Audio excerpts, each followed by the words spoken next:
Assalamualaikum warahmatullahi wabarakatuh. Ibu Rosana SSNI Kom AMI PR, selaku dosen pengampu mata kuliah Estetika Humanisme. Di sini saya akan mempresentasikan mengenai tugas UAS tentang leadership, seni dan gaya kepemimpinan. Leadership, pengertian kepemimpinan. Kepemimpinan merupakan sebuah kemampuan seseorang dalam mempengaruhi orang lain atau mengarahkan pihak tertentu untuk mencapai tujuan suatu kelompok, organisasi, maupun perusahaan.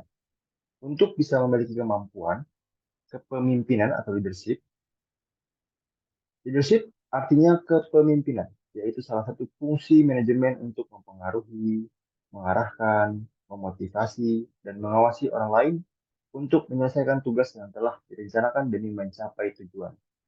Apa itu teori kepemimpinan? Ada 8. Yang pertama, Great Man Theory. Great Man Theory adalah kepemimpinan dan bakat-bakat kepemimpinan di bawah seseorang semenjak orang tersebut dilahirkan. Yang kedua, ada Trait Theory. Teori sifat kepribadian. Orang yang dilahirkan atau dilatih menjadikan mereka unggul dalam kepribadian tertentu, dalam peran kepemimpinan.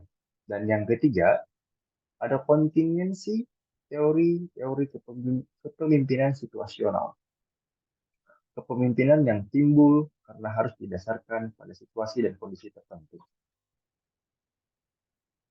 Yang keempat, ada teori gaya dan perilaku. Apakah teori gaya dan perilaku?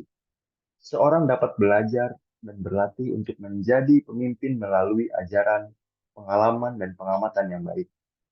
Yang kelima, behavioral theories atau teori perilaku. Pemimpin ditentukan oleh perilakunya dalam melaksanakan fungsi-fungsi kepemimpinan dan perilaku tersebut dapat dipelajari atau dilatih. Dan yang keenam, teori Servan, teori kepemimpinan pelayan. Apakah itu? Gaya kepemimpinan ini cenderung fokus untuk memenuhi kebutuhan pengikut dan membantu mereka menjadi untuk lebih mandiri dan berwawasan lebih luas.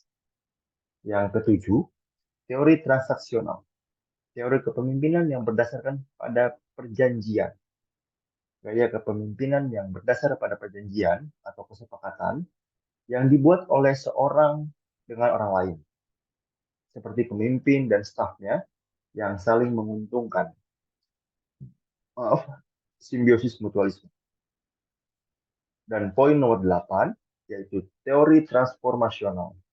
Teori kepemimpinan perubahan, gaya pemimpin selalu ingin mengelola lembaga atau organisasi yang dipercayakan padanya dengan lebih efektif dan efisien. Kepemimpinan transformasional merupakan sebuah teori yang mengarah pada istilah memanusiakan manusia. Yang sering kita dengar bahwa jika kita ingin sukses dan menjadi pemimpin, maka memanusiakanlah karyawan-karyawan Anda. Itu adalah poin penting yang bisa kita petik dari poin 8, yaitu teori transformasional. Di sini, kepemimpinan menurut ahli Dubai tahun 1951, kepemimpinan adalah aktivitas para pemegang kekuasaan dan pembuat keputusan. Lalu yang kedua ada teori Hemphill tahun 1954. Kepemimpinan adalah langkah pertama yang hasilnya berupa pola, interaksi kelompok yang konsisten dan bertujuan menyelesaikan problem-problem yang saling berkaitan.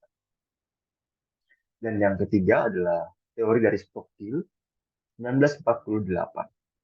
Kepemimpinan adalah suatu proses mempengaruhi aktivitas kelompok dalam rangka perumusan dan pencapaian tujuan. Kualitas seorang pemimpin ada 4 poin. Yang pertama, kesadaran diri. Yang kedua, warga dunia. Yang ketiga, memberdayakan orang lain. Dan yang keempat, berorientasi solusi. Apakah deskripsi dari 4 poin tersebut? Yang pertama, kesadaran diri. Kepemimpinan yang hebat dimulai dengan kesadaran diri. Menyadari kualitas diri sendiri, kelemahan, gaya, karakter, kepribadian, dan sebagainya.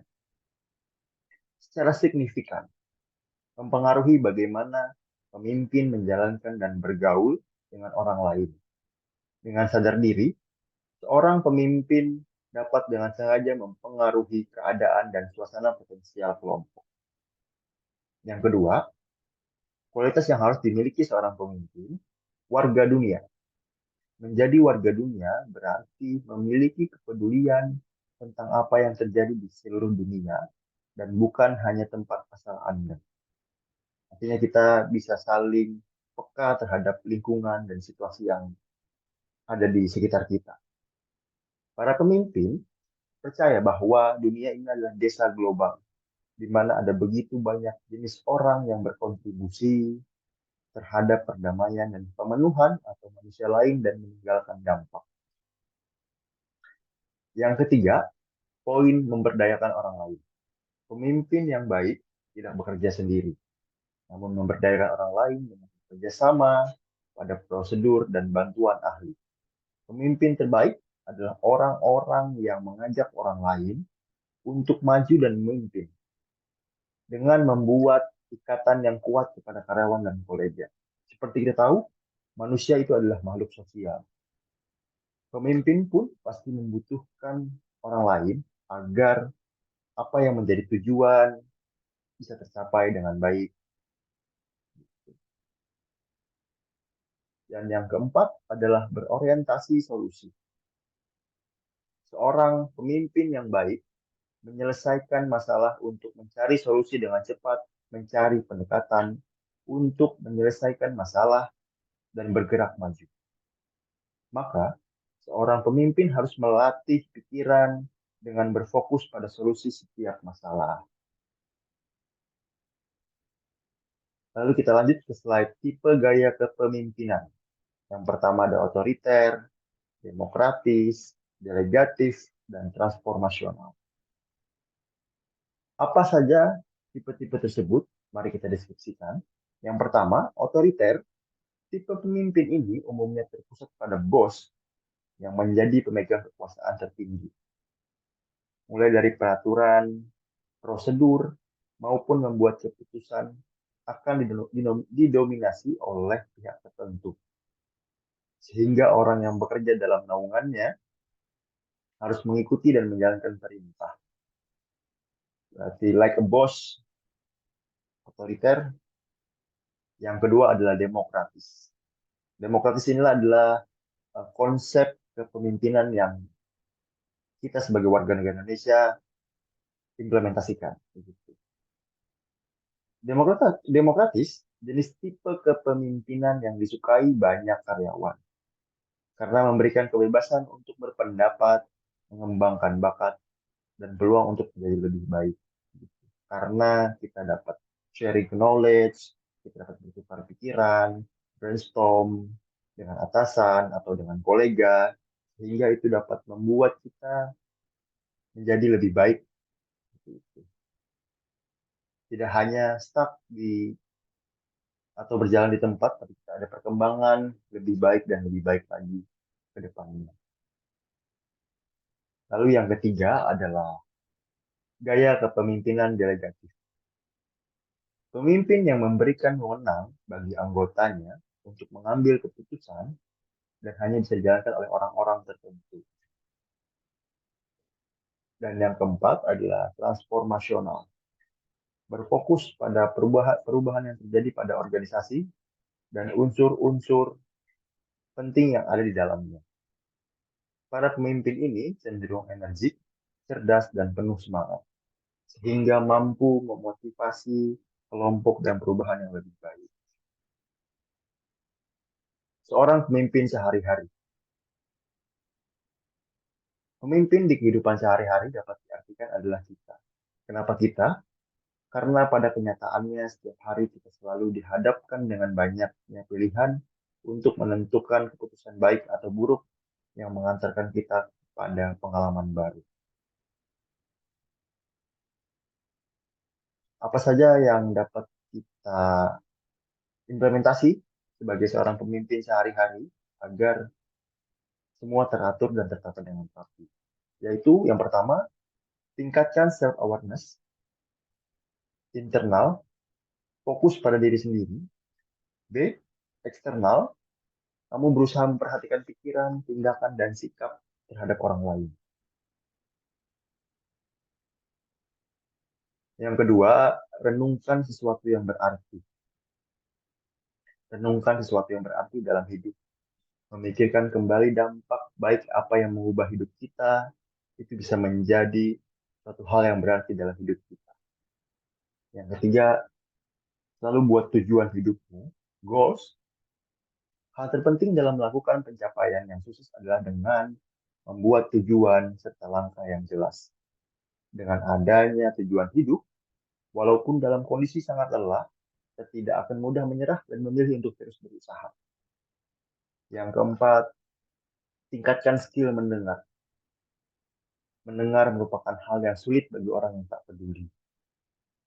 Bagi pemimpin, mendengarkan adalah kemampuan hebat yang sering dilupakan.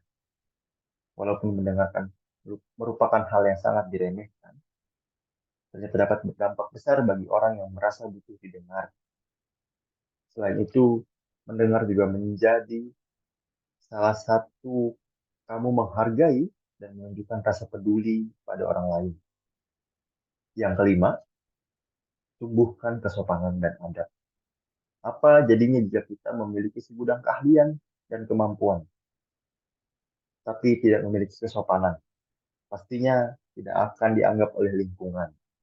Mulai saat ini, kita dapat menjadi pemimpin di kehidupan sehari-hari dengan menumbuhkan kesopanan kepada setiap orang. Sopan bisa menjadi cara agar kita disenangi. Yang keenam, berdamai dengan kekurangan diri. Memang tak mudah berdamai dengan kekurangan diri, tapi kita bisa mencobanya dulu dengan menerima diri kita lebih dahulu. Terima semua hal yang Tuhan titipkan kepadamu, Allah Subhanahu wa Ta'ala.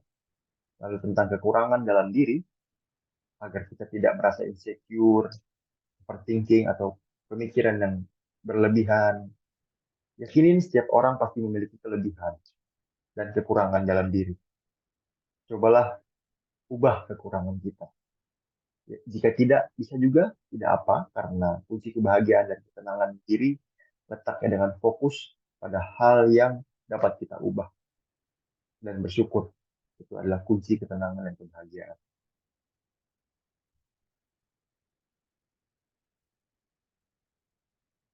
Pemimpin Islam. Kita di sini akan membahas juga salah satu pemimpin Islam, pemimpin perang yang sangat handal, piawai, yang sangat memiliki tanggung jawab yang besar,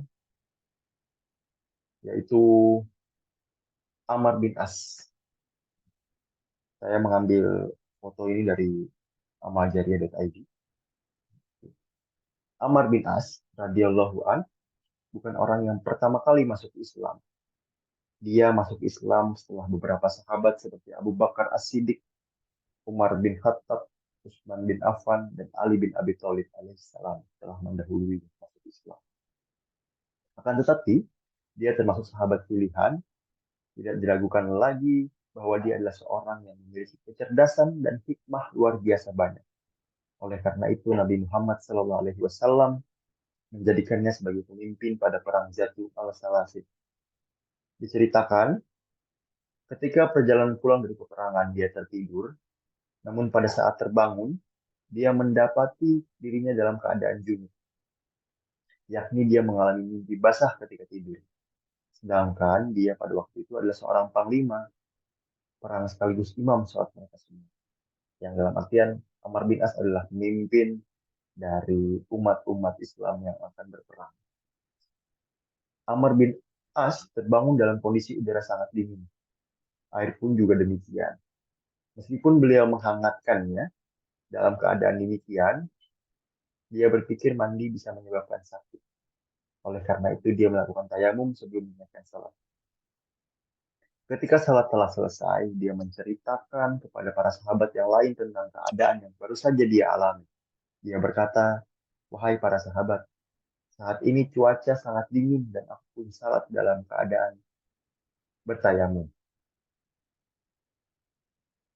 Banyak sahabat yang bertanya-tanya, mengapa uh, Amr bin As mandi junub dengan tayamum, tidak menggunakan air, sedangkan air ada pada saat itu.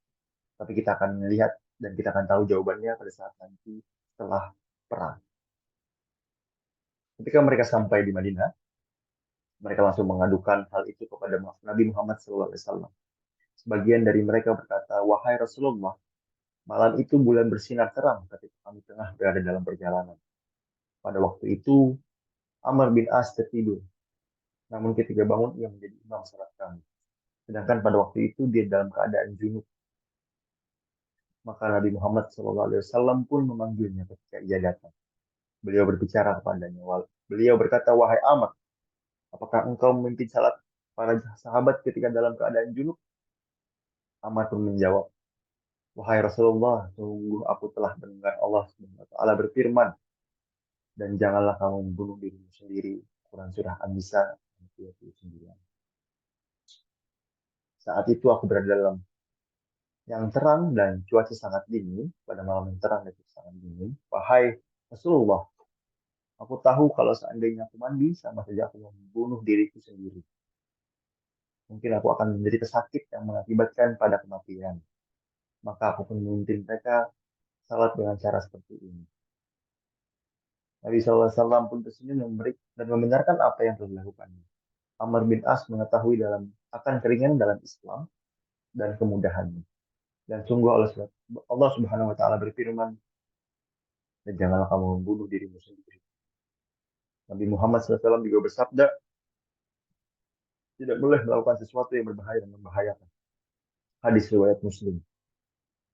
Jika terdapat bahaya pada manusia, baik dari segi mandinya dengan air yang dingin atau ada bahaya lain, mungkin kita mencari air akan berdampak sesuatu yang buruk terhadap dirinya atau keluarganya.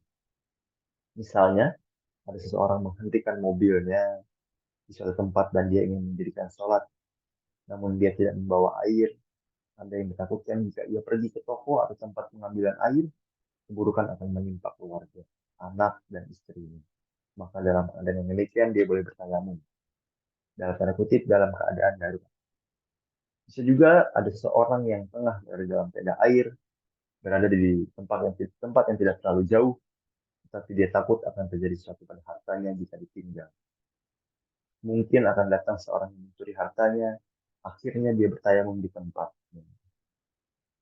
Seperti itu. Dan banyak kisah dari Amr bin As sebagai pemimpin perang.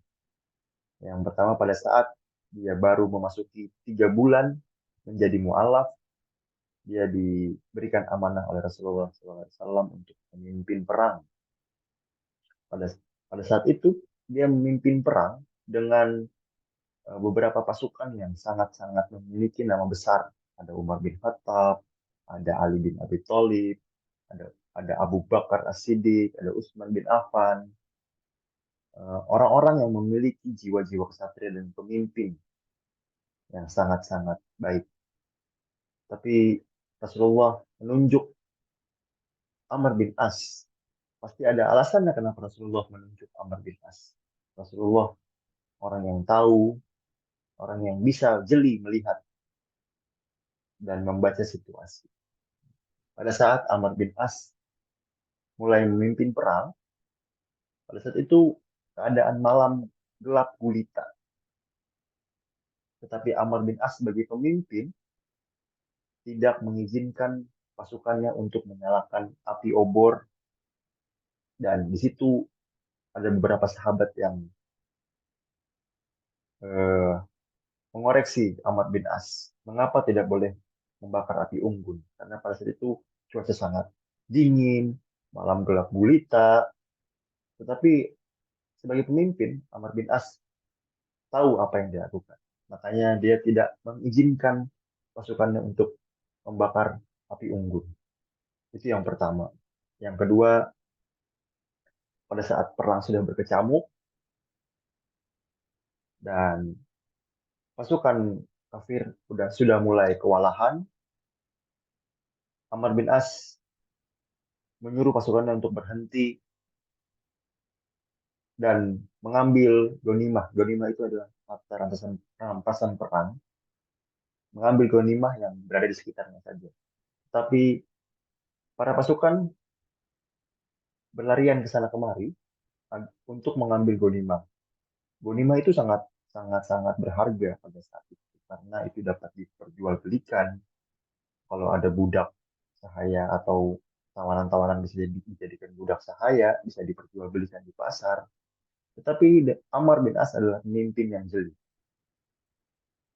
Beliau melarang pasukannya untuk eh, berlarian, berpergian ke sana kemari hanya untuk mengumpulkan harta rampasan perang atau gonimah itu.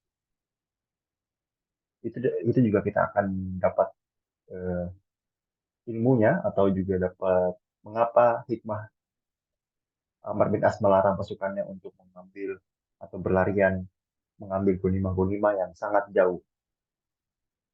Yang ketiga adalah pada saat Amr bin As yang kita ceritakan sebelumnya mandi junub menggunakan tayamum. Padahal pada saat itu ada air, tapi kondisi airnya sangat-sangat dingin.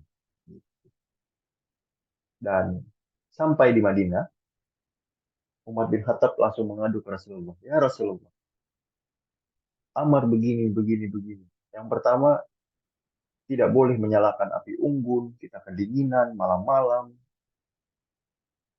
Yang kedua, harta rampasan perang sudah banyak tercecer, tapi kita tidak boleh mengambil, hanya boleh mengumpulkan yang di sekitar kita saja, yang dekat-dekat. Dan yang ketiga adalah mandi junub dengan tayamum. Rasulullah pun merespon, Hai Amr, apa jawabanmu? Sudah datang keluhan kepadaku. Amr pun menjawab satu persatu dengan hikmahnya, menjawab, Ya Rasulullah, malam dingin, kalau kita menyalakan api unggun, musuh akan tahu keberadaan kita. Jika musuh tahu keberadaan kita, besok pagi Madinah dan Mekah akan hancur jika diserang oleh musuh. Karena banyaknya pasukan musuh, pasukan kafir. Yang kedua, kenapa saya melarang pasukan untuk mengambil gonimah atau hamba-hamba sahaya yang sudah menyerah? Tujuan kita adalah menang. Kita sudah menakuti mereka.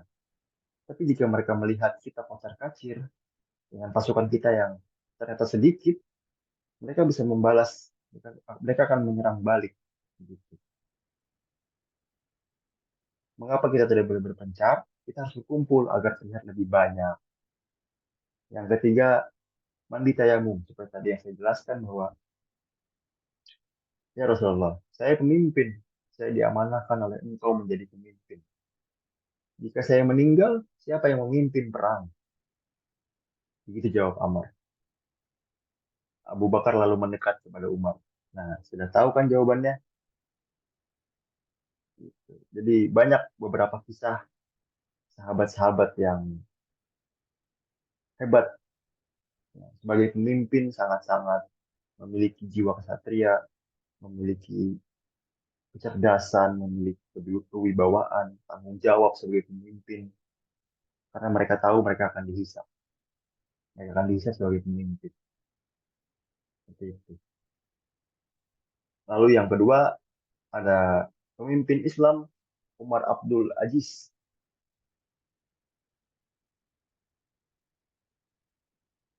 Umar Abdul Aziz adalah salah satu khalifah dinasti Umayyah yang berkuasa dari tahun 717 hingga 720 Masehi.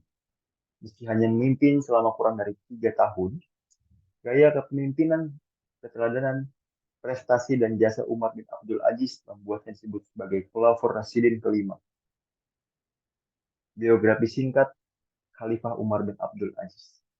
Umar bin Abdul Aziz lahir di Madinah pada 2 November 682 Sang ayah, Abdul Aziz, berasal dari klan Umayyah dan masih terikat hubungan keluarga dengan Khalifah ketiga Utsman bin Affan radhiyallahu. Sementara itu, sang ibu Ummu Asim binti Asim adalah cucu Umar bin Khattab radhiyallahu anhu.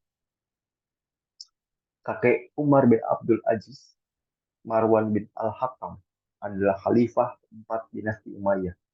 Ketika Marwan mangkat pada 12 April 685, penggantinya adalah putra pertama, Abdul Malik bin Marwan. Sementara itu, ayah Umar, Abdul Aziz bin Marwan, tetap menjabat sebagai gubernur Mesir, jabatan yang diembannya selama 20 tahun.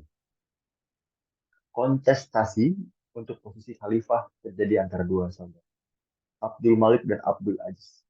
Namun Abdul Aziz meninggal lebih dahulu pada 705 Masehi. Abdul Malik lantas menyerahkan jabatan khalifah itu kepada putranya sendiri, Al-Walid. Dari Al-Walid inilah Umar bin Abdul Aziz mendapatkan posisi baru sebagai gubernur Madinah. Penempatan Umar bin Abdul Aziz di Madinah diharapkan khalifah baru sebagai jembatan untuk meredakan ketegangan antara penduduk wilayah tersebut dengan klan Umayyah. Hal itu berbuah. Dengan pendekatan Umar bin Abdul Aziz yang lembut, ia membentuk Dewan Syura yang bertugas bersama dirinya menggerakkan pemerintah Provinsi Madinah.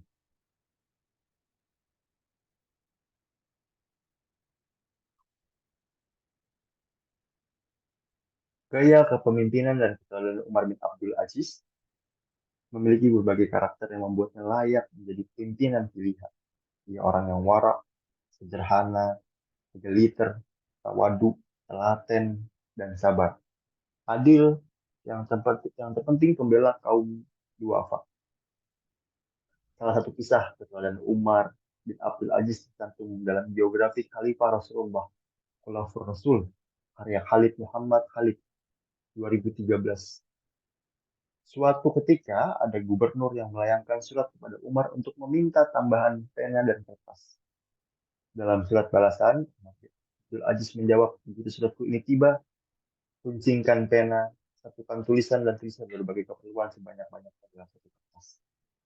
Kaum muslimin tidak membutuhkan kata-kata lebih yang membahayakan baitul mal mereka. Salah satu warisan penting dari Umar bin Abdul Aziz adalah upaya menyudahi konflik antara Bani Hashim dan Bani Umayyah.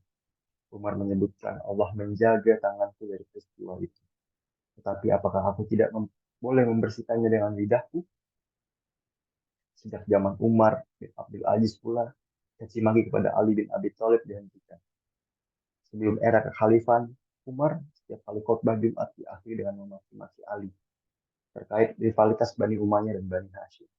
Dan sejarah panjang yang melibatkan pendiri dinasti Umayyah, Muawiyah bin Abu Sufyan, juga sang putra Yazid bin Muawiyah. Menurut Umar bin Abdul Aziz, budaya caci maki yang demikian sudah saatnya dihentikan. Ali bin Abi Thalib adalah sosok yang dijamin masuk surga, pemimpin yang dicintai Allah Ta'ala, salah satu orang terkasih Rasulnya. Jadi tradisi ini harus dihentikan. Inilah yang kemudian menjadi awal pijakan setiap kali khotbah Jumat dibacakan surah An-Nahl ayat 90. Innallaha ya'muru A'udzubillahi minasyaitonir rajim. Innallaha ya'muru bil adli wal ihsan wal ita'i dzil qurba wa yanha 'anil fahsya'i wal munkar wal baghi ya'izakum la'allakum tadhkurun. Sungguhnya Allah menyuruh kamu berlaku adil dan berbuat kebajikan, memberi bantuan kepada kerabat, dan Dia melarang melakukan perbuatan keji, kemungkaran, dan permusuhan.